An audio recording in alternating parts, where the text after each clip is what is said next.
ತಮ್ಮ ಮಗುವಿಗೆ ಹಾಲಿಲ್ಲದಿದ್ದರೂ ಗುರುಗಳು ಲೋಕಕ್ಕೆ ಜ್ಞಾನ ಕೊಡುತ್ತಿದ್ದರು.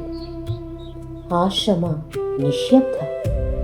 ವಿದ್ಯಾರ್ಥಿಗಳು ಹೋದರು, ಅದರ ಜೊತೆಗೆ ಆದಾಯವೂ ಹೋಯಿತು. ರಾಯರ ಪುಟ್ಟ ಕಂದಮ್ಮ ಹಸಿವಿನಿಂದ ಅಳುತ್ತಿತ್ತು. ಸರಸ್ವತಿ ತಬ್ಬಿಕೊಂಡು ನಿಲ್ಲಲಾರದೆ, ಸ್ವಾಮಿ, ಮಗುವಿಗೆ ಹಾಲು? ಯಾರೂ ಕೊಡಲಿಲ್ಲ. ನಮ್ಮ ಮನೆಗೆ ಬಾಗಿಲು ಮುಚ್ಚಿದ್ದಾರೆ. ಮಗುವಿನ ಹಸಿವಿಗೂ ಜಾತಿ ನೋಡ್ತಾರಾ?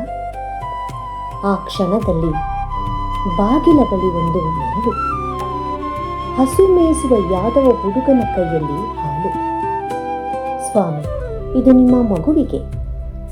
ಇಲ್ಲ ಮಗ, ನಾವು ತೆಗೆದುಕೊಳ್ಳೋದಿಲ್ಲ.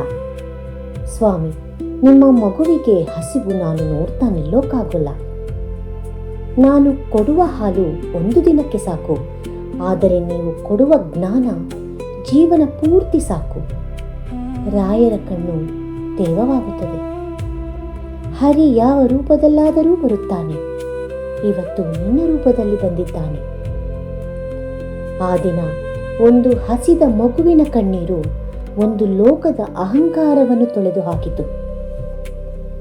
ತಮ್ಮ ಮಗುವಿಗೆ ಹಾಲಿಲ್ಲದಿದ್ದರೂ ಗುರುಗಳು ಇನ್ನೊಬ್ಬರ ಹೃದಯದಲ್ಲಿ ಮಾನವತ್ವ ಹುಟ್ಟಿಸಿದರು.